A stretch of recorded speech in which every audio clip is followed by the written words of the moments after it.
ದೆಹಲಿಯಲ್ಲಿ ಕಾವೇರಿ ನೀರು ನಿರ್ವಹಣಾ ಪ್ರಾಧಿಕಾರದ ಸಭೆ ಆರಂಭ ಆಗಿದೆ. ಸಿಡಬ್ಲ್ಯೂಆರ್ಸಿ ಮಾಡಿದಂತ ಶಿಫಾರಸಿನ ಬಗ್ಗೆ ಕಾವೇರಿ ಪ್ರಾಧಿಕಾರದ ಸಭೆಯಲ್ಲಿ ಚರ್ಚೆ ಆಗ್ತಿದೆ. ಕರ್ನಾಟಕ, ತಮಿಳುನಾಡು ಪ್ರತಿನಿಧಿಗಳ ಜೊತೆ ಸಿಡಬ್ಲ್ಯೂಎಂಎ ಅಧಿಕಾರಿಗಳು ಸಭೆ ಮಾಡ್ತಿದ್ದಾರೆ. ಸಿಡಬ್ಲ್ಯೂಆರ್ಸಿ ಹೇಳಿದಂತೆ 15.6 ಟಿಎಂಸಿ ನೀರು ಬಿಡೋದಕ್ಕೆ ಸಾಧ್ಯ ಇಲ್ಲ ಅಂತ ಕರ್ನಾಟಕ ಹೇಳ್ತಾ ಇದೆ. ಕಳೆದ 30 ವರ್ಷಗಳಲ್ಲಿ ಈ ಬಾರಿ ನೀರಿನ ಒಳಹರಿವು ಕಡಿಮೆ ಇದೆ. ಕಾವೇರಿ ಕೊಳ್ಳದ ಜಲಾಶಯಗಳಲ್ಲಿ ನೀರಿನ ಸಂಗ್ರಹವೇ ಕಡಿಮೆ ಇದೆ ಅಂತ ಕರ್ನಾಟಕ ವಾದವನ್ನ ಮುಂದಿಟ್ಟಿದೆ. ಕಬಿನಿ ಡ್ಯಾಂ ಭರ್ತಿಯಾಗಿದ್ದು ಬಿಟ್ರೆ ಕೆಆರ್ಎಸ್, ಹೇಮಾವತಿ ಇಲ್ಲಿವರೆಗೆ ತುಂಬಿಲ್ಲ. ಕಬಿನಿ ಮತ್ತು ಹಾರಂಗಿ ಜಲಾಶಯಗಳಿಗೆ ಮಾತ್ರ ನೀರಿನ ಒಳಹರಿವು ಇದೆ. ಕಾವೇರಿ ಪ್ರಾಧಿಕಾರದ ಸಭೆಯಲ್ಲಿ ಕರ್ನಾಟಕದ ಅಧಿಕಾರಿಗಳು ವಾದವನ್ನ ಮುಂದಿಟ್ಟಿದ್ದಾರೆ. ತಮಿಳುನಾಡಿಗೆ ಮುಂದಿನ ದಿನದಲ್ಲಿ ಈಶಾನ್ಯ ಮುಂಗಾರಿನ ಲಾಭ ಸಿಗುತ್ತೆ. ನಾವು ಬಿಟ್ಟಿರೋ ನೀರಿನಿಂದ ತಮಿಳುನಾಡಿನ ಡ್ಯಾಂಗಳಲ್ಲಿ ಸಾಕಷ್ಟು ನೀರಿದೆ.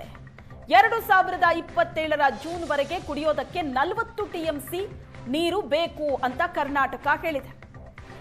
ಇಲ್ಲಿ ಈಗ ಡ್ಯಾಂಗಳಲ್ಲಿ ಇರುವಂತಹ ನೀರಿನ ಪ್ರಮಾಣ ಎಷ್ಟು, ಒಳಹರಿವೆಷ್ಟು, ಅದರ ಉಪಯೋಗ ಏನೇನಿದೆ ಅನ್ನೋದನ್ನ ಕರ್ನಾಟಕ ಮನವರಿಕೆ ಮಾಡಿಕೊಡ್ತಾ ಇದೆ.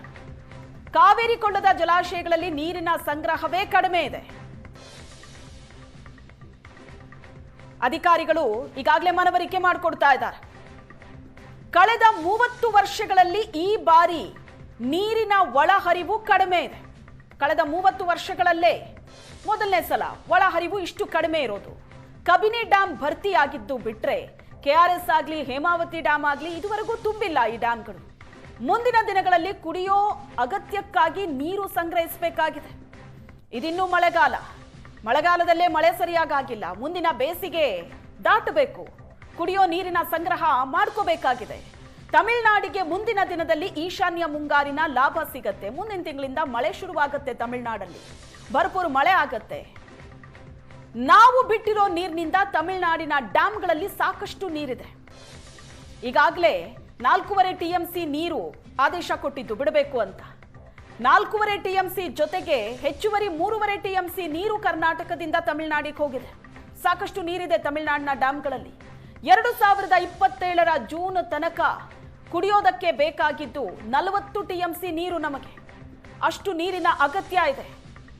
ಈಗಿರೋದೇ 65 ಟಿಎಂಸಿ ನೀರು, ಅದರಲ್ಲಿ 15.5 ಟಿಎಂಸಿ ನೀರು ತಮಿಳುನಾಡಿಗೆ ಬಿಟ್ರೆ ಉಳಿಯೋದೆಷ್ಟು? ಮುಂದಿನ ಬೇಸಿಗೆ ತನಕ, ಮಳೆಗಾಲದ ತನಕ ನೀರಿನ ಸಂಗ್ರಹ ಮಾಡಬೇಕಾಗಿದೆ.